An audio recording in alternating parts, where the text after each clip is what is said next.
to a new video of my channel, and for this video I thought I could do something fun and recap my time at the Sundance Film Festival this year. So I got to attend for the first time this year, and I saw a total of 15 films, but what I'm going to do in this video is go over the different people I met, what the experience was like, and also review some of the films I saw. So let's get started. So the first film I saw was Tuner, and it's directed by Daniel Roher, who also made Navalny, and it stars Dustin Hoffman and Leo Woodall, and it's about a piano tuner who also discovers he can use his piano tuning skills for cracking safes. And what makes him a unique protagonist is that he has a condition that makes him sensitive to sound, and because of that there's some really interesting sound editing choices in the movie, and I think it's just very well edited throughout. Like, a lot of the musical sequences are directed with a lot of bravura, and there's a lot of intense sequences too because of the people the protagonist gets involved with when he starts cracking safes. And I think Leo Woodall was just a very endearing protagonist.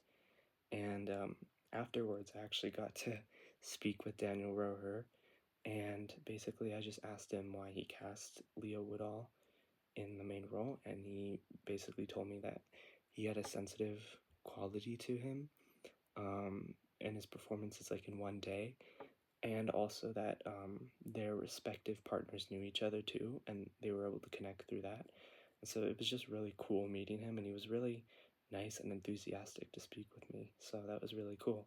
And afterwards, I also saw the film The Incomer, which is about these two siblings living on an Orkney Isle in isolation, and basically an official comes to try and relocate them, and they have a lot of zany and chaotic interactions afterwards, and the film is really witty and really entertaining, and I don't think the directors made a lot of movies too, and so it felt very assured for a comedy.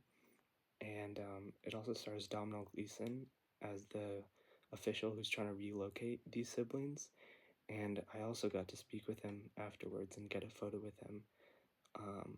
And I asked him which scenes he had the most fun filming, and he told me it was the scenes where the characters were the most emotionally connected. So that was really cool because I've just been a fan of him like since watching Black Mirror and Star Wars and everything he's been in. So, and then we also saw the film The Shitheads, which is directed by Macon Blair, I'm pretty sure.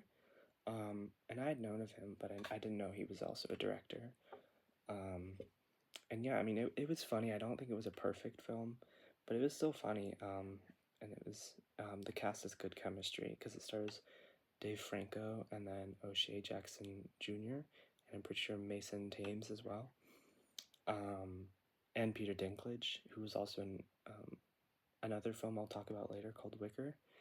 And afterwards, I got to get a picture with Peter Dinklage and O'Shea Jackson, and also Macon Blair.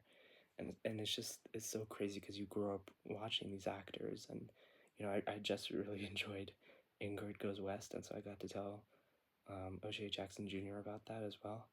But really meeting Peter Dinklage was like so crazy, and that he was willing to get a photo with me too was really nice of him. But yeah. And then another film we saw was called Wicker, and this is the one that also stars Peter Dinklage in it as well.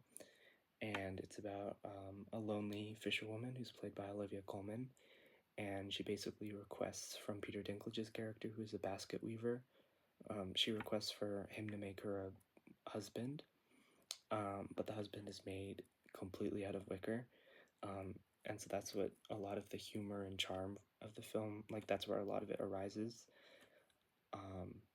And the wicker husband is played by Alexander Skarsgård, and he just has really sweet interactions with Olivia Colman throughout, and their relationship is really endearing, even as the rest of the villagers that she lives nearby grow jealous and curious of their relationship. Like, there's a lot of interesting, prickly conflicts that come about because of that. But yeah, like a lot of the other films, this one was really funny too.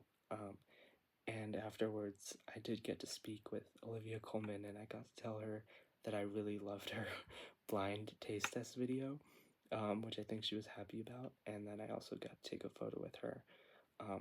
And again, like that's just so crazy that I got to do that. But yeah, and then later that day, we also saw the film The Gallerist, which is I've seen is getting kind of like mixed reviews, which I kind of understand why, but I think it is better than like the score it got on Rotten Tomatoes, for example.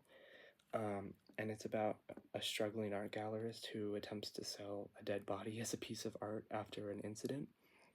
And it stars Natalie Portman and Jenna Ortega and Zach Galifianakis, I'm pretty sure. But the cast is really stacked all around, and there's this specific brand of humor in this movie that really worked for me. Like it's kind of this awkward, kind of tongue-in-cheek humor, but it's also a satire of how anything can be labeled as art these days, and artists are kind of less dedicated to being authentic as they are to trying to appear marketable, and how they have to sacrifice their integrity to do that. So that was really interesting. But Natalie Portman's character, who is the titular art gallerist, she just had very interesting physicality throughout because she would, be trying to sell a piece of art, but would really try and accentuate its pretentiousness so that she would seem more legitimate, and that was really funny.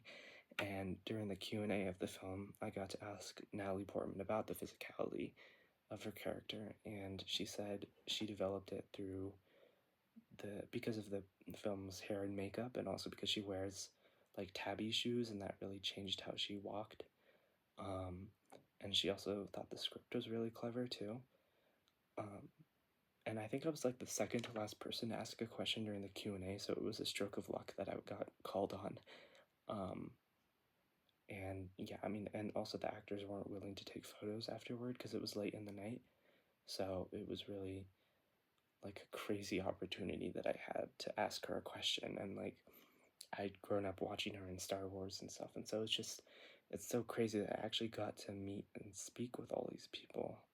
But yeah, it's definitely an experience I'll remember forever because I've always loved Park City. I love the outdoor activities you can do. I love its community. And it is poignant that this was the last year in Park City, and also because Robert Redford passed away, but it made it really special for me because it was the first time I got to attend. And so yeah, I just really loved the experience all around.